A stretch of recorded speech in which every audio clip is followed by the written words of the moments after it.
அனைவருக்கும் வணக்கம். இன்றைய பதிவில் நம்ம பார்க்க போகிற முக்கியமான விஷயம் என்னென்னா, ஒரு வெற்றி பதிவு, தென்னைமர சாகுபடியில் ஒரு வெற்றி பதிவு. சரிங்களா? இவர் என்ன பண்ணார் அப்படின்னா, 2 பொருள் தான் கொடுத்தாரு. இத்தனைக்கும் அவர் அதிக பண வசதி இல்லாத ஒரு விவசாயி. அவர் தென்காசி மாவட்டம். என்ன பண்ணார்னா, 200 லிட்டர் தண்ணியில் அவராக சொந்தமாக மீன் அமிலம் தயார் பண்ணாருங்க. தயார் பண்ணி அது நம்ம சொன்ன மாதிரி 3 லிட்டர் கலந்துக்கிட்டார். அது கூட நான் 200 லிட்டர் தண்ணி சொன்னேன் இல்லைங்களா, அதுக்கு அதே மாதிரி இன்னொரு 200 லிட்டரில் ஏற்கலை கரைசல் போட்டிருந்தார். அப்போ மொத்தம் 400 ஆச்சுங்களா. இந்த 400 அவர் நிலத்தில் கொடுக்குறாரு. மாதம் 2 தடவை கொடுக்குறாரு.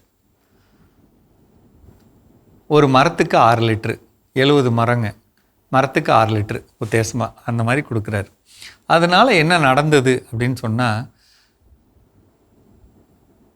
அவர் சொன்னது உண்மையிலே ஆச்சரியமாக இருந்தது. ஒரு வறண்ட பகுதி, அந்த வறண்ட பகுதியில் மாதம் ஒரு பாலை வர வேண்டியது கண்டிப்பாக வந்துருச்சு.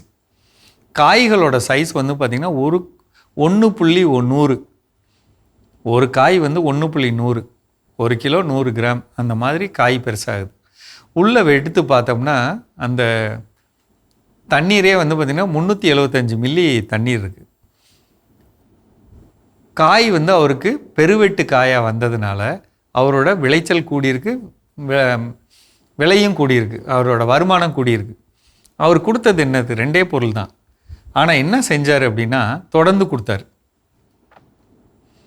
இந்த 2 பொருளும் தேங்காய் பெருசாகிறதுக்கு ரொம்ப முக்கியமானது மெக்னீசியம் சத்தும் போரான் சத்தும். அதுதான் நம்ம ஏற்கலை கரைசலில் இருக்குது. மண்ணுக்கு வேணுங்கிற தழைச்சத்து, மணிச்சத்து, சாம்பல் சத்து 3 உள்ள முக்கியமான இயற்கை இடுபொருள் மீன் அமிலம். 2 கலந்து கொடுக்குறாரு. அப்படி கலந்து கொடுக்குறப்ப வெற்றி கிடைக்கிது. அதே இதில் பார்த்திங்கன்னா இன்னொரு விவசாயி, உடுமலைப்பேட்டையை சேர்ந்தவர் இன்னொருத்தர், அவரும் பார்த்திங்கன்னா வறண்ட நிலம், தளி போகிற வழியிலங்க. அவர் என்ன பண்ணாருன்னா, இந்த 2 கொடுத்தது இல்லாமல் இடைப்பட்ட 2 வாரத்தில், இப்போ 1வது நாள் 15வது நாள் நான் முதல் சொன்ன மாதிரி கொடுத்தாங்கன்னா, 7வது நாள் 21வது நாள் என்ன பண்ணுறாங்கன்னா, 200 லிட்டரில் 20 லிட்டர் கோமியம் கலந்து, அவங்க நாட்டு மாடு வச்சுருக்காரு, கோமியம் கலந்து விட்டுக்கிட்டே இருக்கார். அவருக்கும் இதே மாதிரி குச்சனூரில் பொண்ணுத்தாயின்னு ஒரு விவசாயி, அவங்களும் பார்த்திங்கன்னா இதே மாதிரி இதே பேட்டர்னில் செஞ்சதில், அதாவது உயரமான மரங்களில் பழைய மரம், இன்னும் சொல்லப்போனால் 80 வருட மரம் பெரும்பாலும், அதுக்கப்புறம் 45-50 வருஷம் மரம், அந்த மரத்தில் இன்றைக்கி காய்கள் அதிகமாகி வெட்டுக்கு அதிகமான காய்கள் அப்படிங்கிறது உண்மையிலே கேட்கவே பெருமையாக இருந்ததுங்க. இதை விட முக்கியமானது என்ன அப்படின்னா, அவினாஷியில் உப்பு தண்ணி இருக்கக்கூடிய நிலத்தில், அதாவது உப்பு தண்ணீர்னால் எப்படி சொல்லலாம்னா, பொதுவாக டிடிஎஸ் அப்படின்னு சொல்லக்கூடிய மொத்த உப்பின் அளவு, அந்த டிடிஎஸ் 1 இருக்கலாம். ஆனால் அவருக்கு என்ன இருக்குன்னா 2.8 இருக்குது.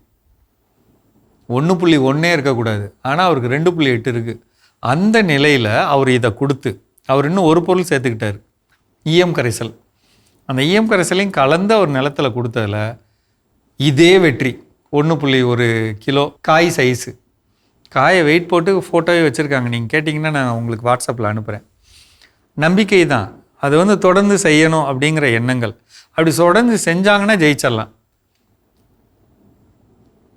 நம்ம வேறு ஒன்றும் செய்யலைங்க, பயிருக்கு வேணுங்கிற சத்துக்களை கொடுக்குறோம், தொடர்ந்து கொடுக்குறோம். ஒரு வெட்டுறோம் அப்படின்னா, புதுசாக காய் வளருது அப்படின்னா பூமியில் இருக்க சத்தை எடுத்து வளருது. அப்போ பூமிக்கு திருப்பி ரீசார்ஜ் பண்ணணும். அந்த ரீசார்ஜ் பண்ணக்கூடிய சத்துக்கள் உடம்பு வழியாக, வேர் வழியாக போய், உடம்பு வழியாக போய், மேலே போய் காயில் போகணும்னா தண்ணீர் வேணும்.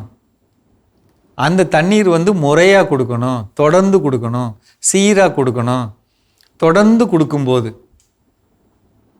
சீரான இடைவெளியில் தொடர்ந்து வாரம் 1 தண்ணி அல்லது வாரம் 2 தண்ணி, தொடர்ந்து கொஞ்சம் தண்ணி கூட, ஆனால் தொடர்ந்து அப்படி கொடுக்குறப்ப நிச்சயமான வெற்றி கிடைக்கிது. அதுதான் நான் சொல்ல வரேன்.